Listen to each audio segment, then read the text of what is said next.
ప్రభు అయిన యేసుక్రీస్తు నామంలో మీ అందరికీ కూడా నా ప్రేమపూర్వకమైనటువంటి వందనాలు తెలియచేస్తా ఉన్నాను. నా పేరు సౌజన్య, బెంగుళూరు నుండి ఈ వీడియో చేస్తూ ఉన్నాను.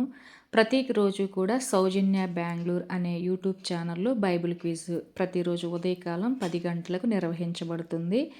మరి మనం ముందుగా తెలియపరిచినట్లుగా దేవుని వాక్యంలోని ప్రశ్నలు మనం ఎలా తయారు చేయవచ్చో మనం ఈ వీడియోలో మనం చూస్తాం. మనం మొదటిగా కీర్తన గ్రంథం నుండి ప్రారంభం చేశాము. మరి ఇక్కడ ఒక కీర్తన డిస్ప్లే చేయబడింది, చూద్దాం. యెహోవా ధర్మశాస్త్రమునందు ఆనందించుచు దేవారాత్రము దానిని ధ్యానించువాడు ధన్యుడు అని కీర్తనల గ్రంథము మొదటి కీర్తన 2వ చరణంలో ఉంది. మరి ఈ కీర్తనలో మనం ప్రశ్న ఎలా తయారు చేయవచ్చో చూద్దాం.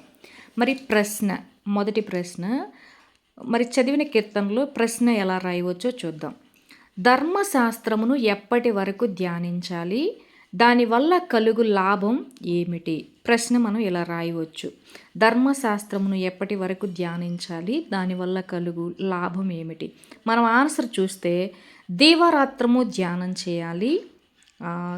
ధ్యానం చేయడం వల్ల కలుగు లాభం ఏంటంటే ధన్యత కలుగుతుంది. మనం అలాగే రెండో ప్రశ్నకి వెళ్ళిపోదాము. కాబట్టి న్యాయ విమర్శలో దుష్టులను, నీతిమంతుల సభలో పాపులను నిలువరు అని ఇక్కడ మనకి కీర్తనల గ్రంథము మొదటి కీర్తన 5వ చరణంలో మనం ఈ వాక్యాన్ని చూస్తాం. మరి ఈ వాక్యంలో మనం ప్రశ్నను ఎలా రాయవచ్చు చూద్దాం. న్యాయ విమర్శలో నీతిమంతుల సభలలో నిలువలేనివారు ఎవరు అని మనం ప్రశ్న రాయవచ్చు. న్యాయ విమర్శలో నీతిమంతుల సభలలో నిలువలేనివారు ఎవరు అని రాయొచ్చు. ఆన్సర్ మనం ఇలా రాయొచ్చు, దుష్టులు, పాపులు నిలువలేరు. అలాగే మనం మూడో వాక్యాన్ని మనం చూస్తే, ఆయన కోపము త్వరగా రగులుకొనును, కుమారుణ్ణి ముద్దు పెట్టుకొనిడి, లేని ఎడల ఆయన కోపించును, అప్పుడు మీరు త్రోవ తప్పి నశించెదరు. కీర్తనల గ్రంథము 2వ కీర్తన 12వ చరణంలో మనం ఈ వాక్యాన్ని చూడగలుగుతాం. మరి ఈ వాక్యంలో నుంచి మనం ప్రశ్నను ఎలా తీయవచ్చు, ఈ వాక్యంలో మనం ప్రశ్నను ఎలా రాయవచ్చు అని అంటే క్వశ్చన్ నెంబర్ 3, కుమారుణ్ణి ముద్దు పెట్టుకొనకపోతే జరిగే పరిణామాలు ఏమిటి? ఇలా రాయవచ్చు మనం ప్రశ్నని. కుమారుణ్ణి ముద్దు పెట్టుకొనకపోతే జరిగే పరిణామాలు ఏంటి? దానికి ఆన్సర్ మనం ఇలా రాయవచ్చు, దేవుని కోపము మన మీదకి వస్తుంది, త్రోవ తప్పి మనం నశిస్తాము. అండ్ నెక్స్ట్ వాక్యంలోకి వెళ్ళిపోదాము. రక్షణ యెహోవాది, నీ ప్రజల మీదకి నీ ఆశీర్వాదము వచ్చునుగాక. మరి కీర్తన 3 చరణం వచ్చేసి 8. ఇందులో మనం ప్రశ్న ఎలా రాయవచ్చు? ప్రశ్న 4, రక్షణ ఎవరిది అని రాయవచ్చు. ప్రశ్న ఎవరిది అని అంటే రక్షణ యెహోవాది అని జవాబు ఇవ్వవచ్చు.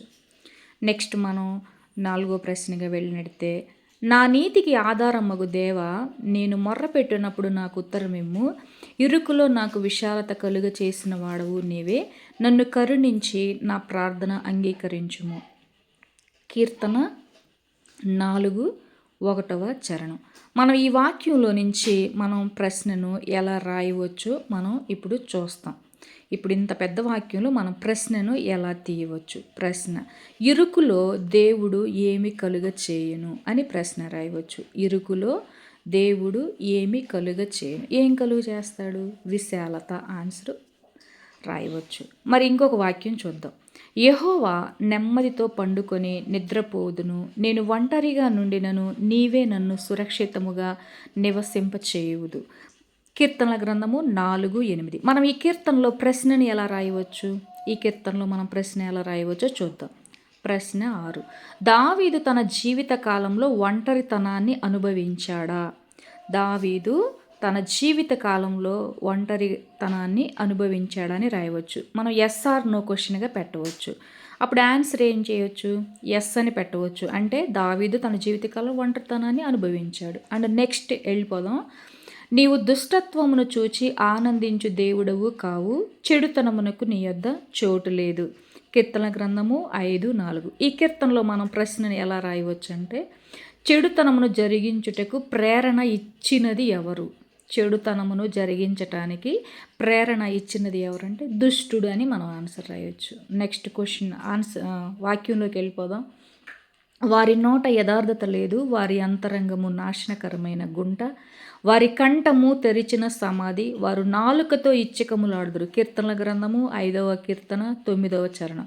మరి ఈ వాక్యంలో మనం ప్రశ్న ఎలా రాయవచ్చు అని అంటే, తెరిచిన సమాధి వలె ఉండునది ఏమిటి? తెరిచిన సమాధి వలె ఉండునది ఏమిటంటే, అబద్ధములాడు వారి కంఠము తెరిచిన సమాధి వలె ఉంటుందని మనం కీర్తన 6 నుంచి 9 వచనాలు చదివితే అర్థమవుతుంది. అండ్ మరి నెక్స్ట్ వాక్యంకి వెళ్ళిపోదాం. యెహోవా నీతిమంతులను ఆశీర్వదించువాడవు నీవే, కేడెముతో కప్పినట్లు నీవు వారిని దయతో కప్పెదవు. కీర్తనల గ్రంథము 5:12.